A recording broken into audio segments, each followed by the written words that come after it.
Bienvenidas y bienvenidos a su programa de historia, segundo grado en Aprende en Casa. En esta emisión abordaremos distintos aspectos sobre la investigación histórica. Identificaremos cómo se construye la historia, para qué sirve estudiar historia, qué es una fuente histórica, qué tipos de fuentes históricas hay, cómo debemos analizarlas. Les recordamos tener a su lado papel y pluma para hacer sus apuntes, ideas y preguntas que después podrán contestar e incorporar a su carpeta de experiencias. Los invitamos a ver el primer video de 3, donde irán encontrando las respuestas a estas interrogantes.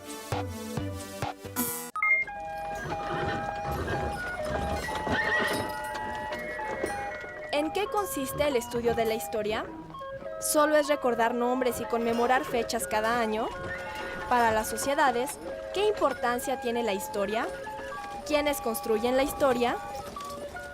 Hablar de historia es hablar del tiempo, de las personas, del entorno, de lo que pasó antes y después, de lo que se vive hoy en día y de lo que sucederá en el futuro, de evidencias, fuentes o registros que han quedado como huellas y son herencia histórica de lo que somos, de dónde venimos y a dónde vamos. Día con día, se reproduce una forma de vida que es parte de una herencia histórica y, al mismo tiempo, están aconteciendo hechos y procesos que en el futuro serán la historia del país.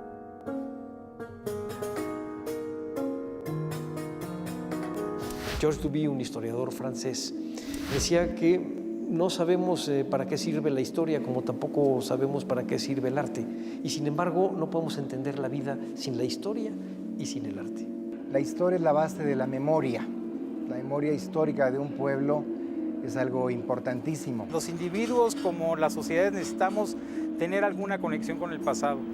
Piensen ustedes, por ejemplo, por qué todas las familias guardan con tanta devoción y cuidado las fotografías de los parientes. Nos hace ser generaciones que no quedan en el Alzheimer cultural, es decir, que son generaciones que quedan desmemoriadas o que quedan acéfalas y que simplemente viven en el presente hedonista, instantáneo, inmediato, que es la gran cultura de la modernidad que hoy día se forma. Es esa idea de saber de dónde venimos. Y los historiadores lo que hacemos es justamente encargarnos de ese mismo asunto, pero a nivel de la sociedad en general. La historia siempre es contemporánea. Es verdad, es decir, todos los hechos del pasado son vistos por los ojos del presente. Hoy sabemos más que los propios contemporáneos.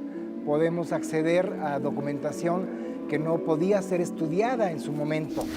Conocer para decidir, recuperar memoria histórica pasada para actuar en el presente. Si tú tienes una percepción, digamos, clara de la historia, de que estos problemas se han vivido en otros momentos de diferente manera o incluso de manera comparada, que otros países tuvieron o no, digamos, más o menos este problema, pues ya te ubicas exactamente dónde estás, porque sabes de dónde vienes y sabiendo dónde estás, más o menos sabes a dónde puede ir el país. Si uno no conoce la historia de su país, está uno condenado a repetirla. Decía Edmundo Gorman que la historia se hizo para entender los hechos pasados, no para regañar a los muertos. Es decir, se hizo para saber y entender, comprender por qué pasaron las cosas que pasaron y no para estar juzgando a los personajes de la historia. Y poder entender por qué las cosas ocurrieron así y no de otra manera.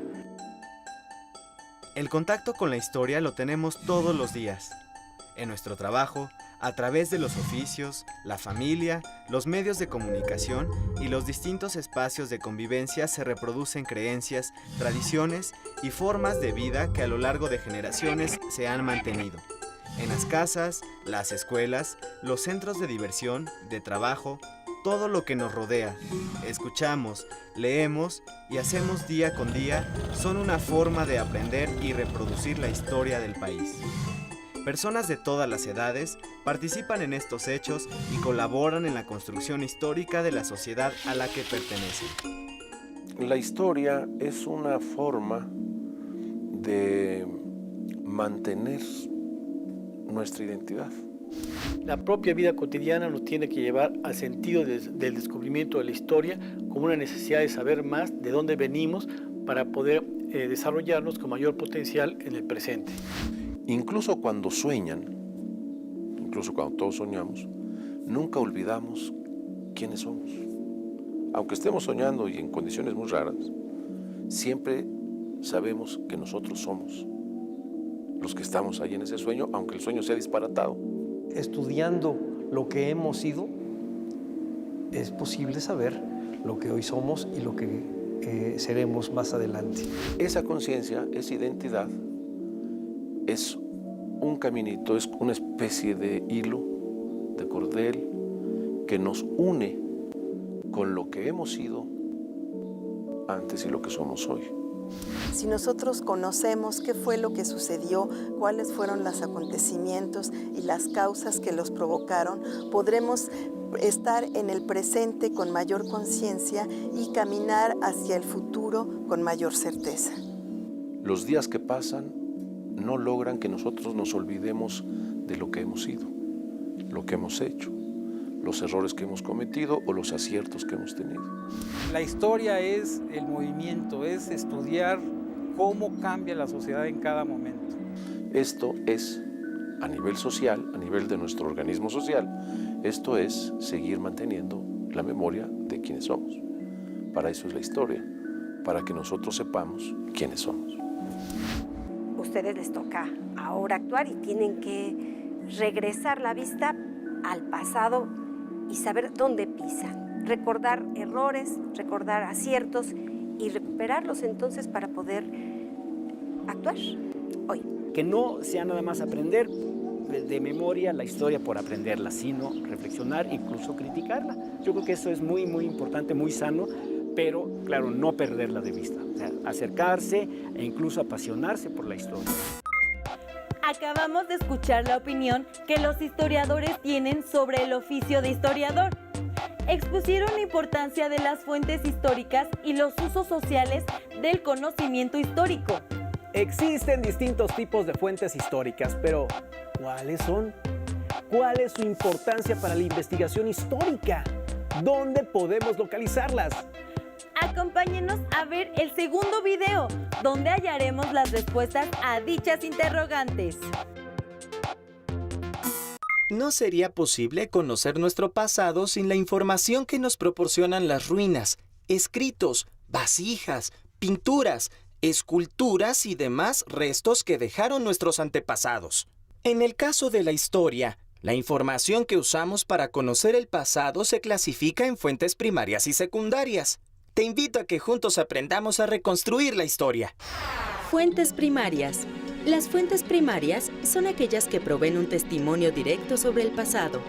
En otras palabras, son vestigios del hecho o proceso histórico que se estudia. Las fuentes primarias pueden ser textos escritos en el periodo, como cartas, memorias, crónicas, novelas y periódicos. También pueden ser construcciones, artículos de uso cotidiano como vestimentas, herramientas o utensilios de cocina, pinturas, esculturas, fotografías y todo aquello que de primera mano ofrece un testimonio sobre el pasado. Dependiendo del periodo que se estudia, son el tipo de fuentes que se emplean. Por ejemplo, no podríamos usar fotografías para estudiar la Edad Media, pues en ese periodo aún no se habían inventado. Cada sociedad ha dejado diferentes huellas que hoy utilizamos para conocer lo que pensaban y cómo vivían las personas, cómo estaba organizada la sociedad, su sistema político y económico y cuáles eran sus valores y costumbres. Fuentes secundarias. Las fuentes secundarias son interpretaciones de las primarias, las elaboran los historiadores y nos proporcionan una explicación sobre los temas que analizan. Por ejemplo, los libros que has consultado en la biblioteca sobre los temas del curso son fuentes secundarias, reconstruyendo Pompeya a través de las fuentes primarias. Las ruinas de la ciudad de Pompeya son uno de los mayores vestigios que existen sobre la cultura de la antigua Roma. Esta ciudad fue destruida en agosto del año 79 de nuestra era, cuando el volcán Vesubio hizo erupción, cubriendo a toda la ciudad de gases, polvo y cenizas. La información sobre el suceso de la erupción se extrae de fuentes primarias como crónicas y cartas de personas que vivieron en la época en poblados cercanos, y de las ruinas de la ciudad que se conservaron debajo de las cenizas. Por los anuncios que había por toda la ciudad, sabemos que en Pompeya existía un particular gusto por el circo, que en aquel periodo presentaba combates de gladiadores. En las ruinas de la ciudad se conservan zapaterías, tabernas, lavanderías, baños y panaderías. Todas ellas nos permiten conocer cómo era la vida cotidiana de los pompeyanos. Reconstruir la historia nos permite descubrir cómo vivieron hombres y mujeres de otros periodos y comprender que son un antecedente de cómo vivimos hoy. Te invito a descubrir cómo vivían tus antepasados acercándote a las fuentes de información. Como vimos, todos los vestigios del pasado pueden ser una fuente histórica, porque nos aportan información de la sociedad que los creó. Para que esto suceda, los historiadores deben interrogar a dichos vestigios con la finalidad de hacerlos hablar. ¿Cómo? ¡Analizándolos! En el siguiente video encontrarán un ejemplo de cómo analizar una fuente histórica, en este caso una caricatura de sátira política. ¡Corre video! ¿Qué es la caricatura? ¿Cómo analizar las caricaturas de política crítica? Sobre estos temas hablaremos en este video. Para el caricaturista e ilustrador inglés Ronald Searle, la historia de las caricaturas es la historia de la conciencia de la sociedad. ¿Qué es la iconografía? Según el Diccionario de la Lengua Española, la iconografía es la representación o imagen de un personaje o una realidad determinadas. Sobre qué es la caricatura, el término caricatura viene del italiano caricare, que significa recargar, exagerar. Y esta manera de dibujar fue utilizada por primera vez por los hermanos Carracci, pintores de fines del siglo XVI y principios del siglo XVII. Según el historiador español del siglo XIX, Jacinto Octavio Picón, la caricatura es quizá el correctivo más poderoso, la censura que más han empleado en todo tiempo los oprimidos contra los opresores, los débiles contra los fuertes, los tiranos y hasta los moralistas contra la corrupción. Werner Hoffmann afirma: si es cierto que el ridículo mata, la caricatura es, sin duda, su arma más filosa. Así, la caricatura iguala a los poderosos con el resto de los mortales, los convierte en seres humanos con defectos y torpezas. Mientras que Rafael Barajas Durán, el Fisgón, dice: la técnica básica del dibujo satírico consiste en aislar el defecto físico, mental, social o moral de su modelo, está más cerca del conjuro que de la búsqueda de la estética.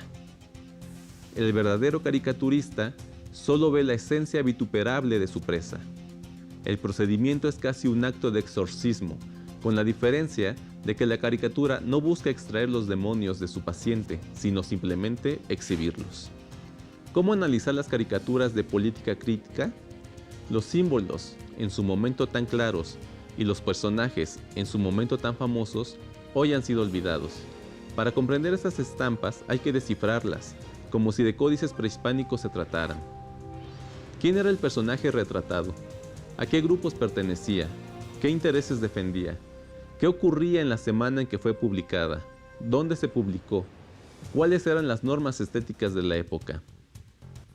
¿Qué significan los símbolos, lugares comunes o estereotipos utilizados por el dibujante? ¿Qué repercusiones tuvo la caricatura? ¿A qué partido, secta o fracción pertenecía el caricaturista? ¿Cuán talentoso, claro y preciso era? ¿Cuántas preguntas más nos tendremos que hacer para entenderlas? Todo esto es importante en la interpretación de una caricatura. A continuación, realizaremos el análisis de una caricatura, la cual se titula John Bull tomando un almuerzo, realizada en 1798. Cuando la observamos, quizá podamos entender muy poco porque no conocemos a los personajes, tampoco sabemos a qué se están refiriendo, y entonces es aquí cuando tenemos que aplicar varias estrategias de análisis. La manera más fluida que podemos tener para interpretar es hacernos preguntas. Una de ellas, como ya lo habíamos mencionado anteriormente, es preguntarse quiénes están representados allí. Como no los conocemos, lo importante es ir identificando cada uno de ellos. En un principio podemos tener en cuenta que hay un personaje que acapara la gran parte de la imagen, que es un señor vestido de rojo, que parecería ser un burgués, que tiene un amplio vientre y que está comiendo. Aquí vendría otra pregunta, ¿qué es lo que está comiendo? Y si observamos los detalles nos encontramos que lo que se está llevando a la boca son barcos. Y si se observa todavía más a detalle, podemos ver que estos barcos tienen banderitas francesas. Entonces tenemos que es alguien que se está devorando a una serie de barcos franceses. Por otro lado, tenemos que hacia la derecha hay varios personajes que están allí de pie como en posición de cocineros o de meseros, pero que están vestidos como marinos, quizá capitanes. Y lo que tenemos es que lo que llevan en las charolas son todavía más barcos, al parecer también franceses. Aquí lo que tenemos ya es obviamente un panorama político. Se trata de alguien que se devora no uno a dos, sino a toda una flota o a varias flotas de barcos franceses. Si observamos con más detalle nos damos cuenta que en el centro hay un jarrón que tiene la leyenda relacionada con la cerveza inglesa. Y aquí esto sale a relucir, porque entonces tenemos que no solo se trata de alguien que come barcos franceses, sino que hay otro país, que es Inglaterra. Si observamos con más detenimiento, nos damos cuenta que en el sombrero que está colocado en el muro del fondo, debajo de él hay un papel que dice Napoleón en Egipto. Estos elementos nos dan idea de qué se puede estar tratando. John Bull dice: ¿qué más frigaces? ¿Por qué? ¿Dónde piensan que habrá espacio para guardar todo lo que traen? Y obviamente allí, ¿cuál sería la respuesta que pudiéramos dar? ¿Dónde va a caber todos esos barcos? Pues obviamente en su amplio vientre. Por otro lado, uno de los capitanes que están allí tiene un letrero con la leyenda que dice: ascensor de naves francesas, tomadas, quemadas y destruidas. Aquí ya es claro el mensaje. Esta caricatura fue realizada por James Gilray, quien se considera que por los excesos de la Revolución Francesa tomó una postura conservadora y publicó diversas caricaturas donde ridiculizó a los franceses y a Napoleón, por lo general a través del personaje de John Bull. Se considera que Gilray fue un espíritu libre, por lo cual no podemos creer que sencillamente intentó estar a favor de la corona inglesa, sino que simplemente cuando Gilray se dio cuenta de que la Revolución Francesa estaba tomando caminos que no le parecían correctos, tomó una postura crítica y la difundió a través de estas caricaturas, en las que, como ya hemos visto, se trata del gran poderío inglés atacando a los franceses para frenar su expansión por Europa. Sin duda, analizar una fuente histórica requiere formular las preguntas que sean necesarias para poder obtener información de ella. Así es. También pudimos conocer que existe una amplia variedad de fuentes históricas. ¿Recuerdan algunas? Sí, objetos de cocina, edificios, escritos, caricaturas, obras de arte, periódicos, libros, muebles, monedas, fotografías, arquitectura doméstica, entre muchas más. En pocas palabras, recuerden que todo lo hecho por la humanidad puede ser una fuente histórica, porque nos aporta información sobre las formas de vida y de pensar de una sociedad. A través de las fuentes históricas es como podemos conocer sus hábitos, creencias o problemas.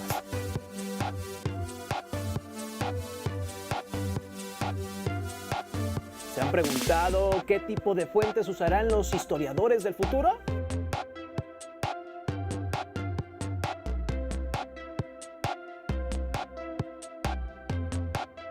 Sin duda, recurrirán a las mismas fuentes que mencionamos aquí, pero también se verán en la necesidad de acceder a los archivos donde se guarda la información que se genera en Internet. ¿Ustedes qué fuentes analizarían para investigar la historia de su familia?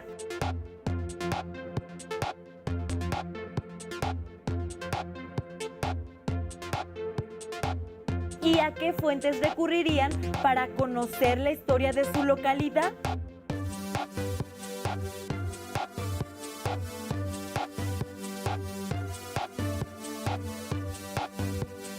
Aprovechen la oportunidad que tienen ahora de estar con las personas más cercanas a ustedes para indagar sobre su historia familiar. Háganles preguntas al respecto.